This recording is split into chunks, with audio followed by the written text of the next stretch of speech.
There's like a lot of foam on the surface, and then the really good things, the unicorns, are like the bottom of it. So a lot of foam is going to disappear, which means that smaller settings and smaller co-works with less sustainable businesses are probably going to disappear. But the really good ones that really bring value into the co-working scene, into the startup scene, into the economy are actually going to stay.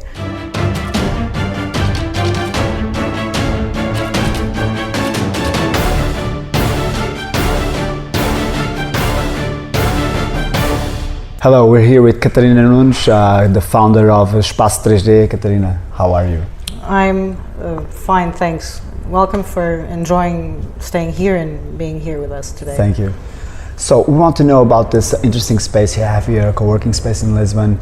Tell us a little bit, before going into that, tell us a little bit about your background. That's a funny question, actually. I graduated in engineering and law. I was responsible for the legal department of an hedge fund for 6 years. And then I started to doing something completely different, and I created my own legal startup 5 years ago. While I was doing that, the chance of acquiring this space appeared, and I was challenged by the then founders of the space. It was a very small setup with only 10 residents, and it wasn't performing very well, so we had to buy their death and bailing them out. Creating a whole new community and focusing on specific kinds of services, which we've done so far. We've been here for 3 years, something of sorts, and since then we managed to make the company grow 500% compared to what it was before, but mostly the community, which is the interesting part here. Why did you go to this space? What's your why? Back in the day when we started doing this, I brought my startup here in the beginning, and I fell in love with the building. First, it's an historical building. It's 110 years old. It's the only building in Lisbon with this setting. It has absolutely wonderful architectonics. It's just amazing and has amazing light. And it felt a shame allowing such a space die on its own without having any fight put into it to save it. So basically it was more either I do something for this and put my startup on the side to try to do something creative for the people and enjoying this wonderful space, or I just allow it to go down. So it was either a no-brainer. It was like, of course I'm going to do this, the space is amazing. And we were lucky doing that. Because we started with something that was very small, and it grew to the point of now having a community of 110 people permanently on the office on a daily basis. Who are the persons that come to work here? Well, we have a quite diverse setting. We have people from tech, we have people from creative industries, we have some of the most interesting companies within the startup scene coming and going every time, and we have some partnerships with corporates. Some interesting consultancy businesses send them small teams to learn how startups work. We work more as an incubator than a co-work space, and we offer from legal consultancy to accountancy support to management support. And we have an interesting technical team that can provide support to interesting startups. So mostly people that are focused on growing their businesses outside of the startup scene of showing up and making a lot of noise with marketing. We are more focused into actually creating some value. So I would say entrepreneurs that are looking for growing their businesses in a faster pace, without wanting the lights and the showbiz and all of that surrounds startups. So you're not going for the showbiz and the lights, but I can see you have great companies working here. You have, I believe, the Web Summit. You have Linky Law. The CEO and founder is going to talk on the Q&A Summit on June 27th. Yeah, we have one company from Vivendi Group. We have the online casinos Omnia company with us. We have Compara Mais, which is a spin-off of another big one that was sold recently in Asia. So there are some interesting ones. We had a big consultancy group working with us until now, Willis Towers Watson. Unwa, which is a design fashion startup that won one of the rounds from Portugal Ventures 2 years ago as well. There are some interesting things, but we keep them safe from the showbiz. And how did you go about bringing them here? I think it's mostly work done. We don't do advertisements at all. We don't have online marketing. We're on Google, of course, but we don't have our website finished. We don't advertise anything. It's mostly someone who knows somebody who was here. Mouth-to-mouth kind of marketing? Or people that actually know me or at some point worked with me that have our work as a reference, or one of the team members, and just comes here and ends up staying. So it's actually very informal, but it's also very private. So I want to switch gears here a little bit and going into the co-working industry in Lisbon. Yeah. How do you feel it's going out? Well, co-working has been growing quite a lot, but instead of being the small pulverized market that we saw in the beginning with the smaller co-works from Campo de Rique and a lot of things that opened around the downtown area, it feels that most of those spaces that weren't sustainable as standalone spaces, because they had like very small communities, things tend to aggregate a bit more and spaces are growing. So instead of having 30 or 40 different smaller spaces, the ones that are smaller and less sustainable tend to disappear, and people are aggregating more surrounding spaces that are similar to competitive centers or centers for companies instead of being the general co-work. And I think that tendency is happening as well because bigger companies are understanding the value of learning how a startup works. Most companies, like the ones we had in here that are bigger, improve a lot by learning how startups have their own internal processes. Skeleton teams are usually more diversified, the level of skills is different as well. So by combining that with the corporate world, they can improve a lot and develop a lot of RNA. So by that, I think co-work is being influenced as well. So we saw Second Home opening in the river area. They were opening a second space. Same thing with Cowork Central. So it's happening through a lot of co-works. Things tend to get bigger and the smaller ones tend to disappear.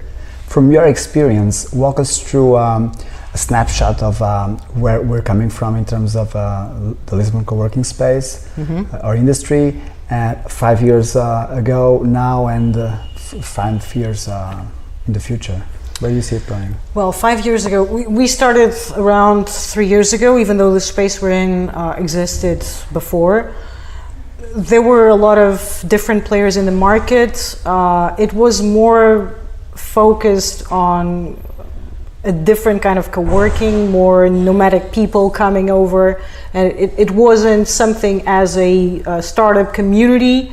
Then with people coming to Portugal and actually bringing their companies over, it started being more sustainable. So instead of having people coming and going all the time, co-working started being something of a community-based thing.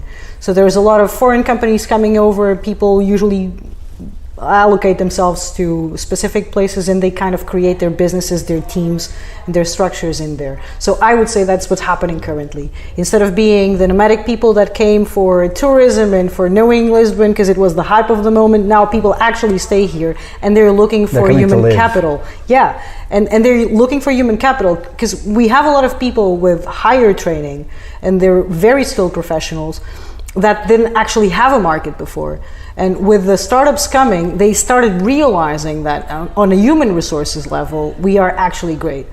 And that brings companies in, and that gives them a chance of actually creating a structure, a permanent structure in Lisbon. I think the future is going to be very influenced by that as well. Even though the startup scene is a bit of a foam world, there's like a lot of foam on the surface, and then the really good things, the unicorns, are like the bottom of it. So a lot of foam is going to disappear, which means that smaller settings and smaller co-works with less sustainable businesses are probably going to disappear. But the really good ones that really bring value into the co-working scene, into the startup scene, into the economy are actually going to stay. And instead of being smaller structures, they're going to grow out very organically. And that's what's happening in Lisbon currently. We have people coming, building their lives here, building families, building companies, and really creating something of worth that is sustainable, that is robust. But that is the normal development of any sort of business. It's not specific to co-working. Even though co-working and startups are maybe faster in pace. So about the entrepreneurial side of this project, what were the challenges that you've been facing dealing with it? They were a lot. First, when we got the building for ourselves, we had a 110-year-old building with no maintenance.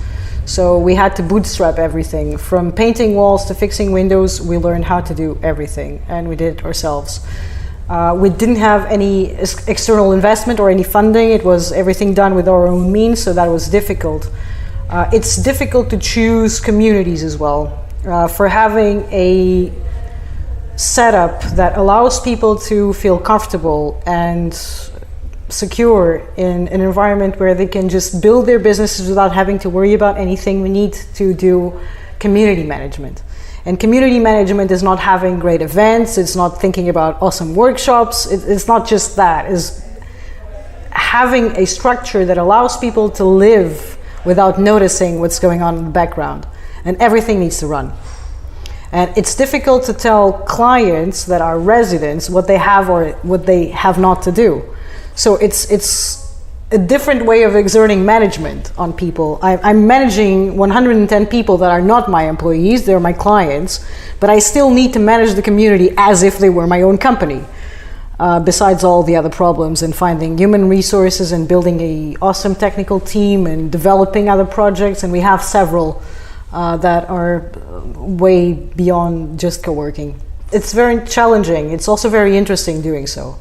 And we learn a lot about this. I was talking to a co-founder from another startup a couple of days ago, and we were discussing the ability and the skill set that we develop just by working in this scene. Being a co-work founder and trying to bring projects to the co-work, and specifically with the incubation method that we have as well, allows us to work in basically everything. We have to become experts in a bit of everything. So from management to marketing to community building to accountancy to legal. So there's a lot of areas, and there's a very diverse skill set that we can develop here. And that in itself is a challenge. Please share a good piece of advice with young entrepreneurs. For co-working scene, do research on the other companies that are there. The people that we surround ourselves with are paramount to our development. That's the first thing. On an entrepreneur, specifically business-oriented approach, it's better to take a risk and fail than just waiting for something to happen at some point.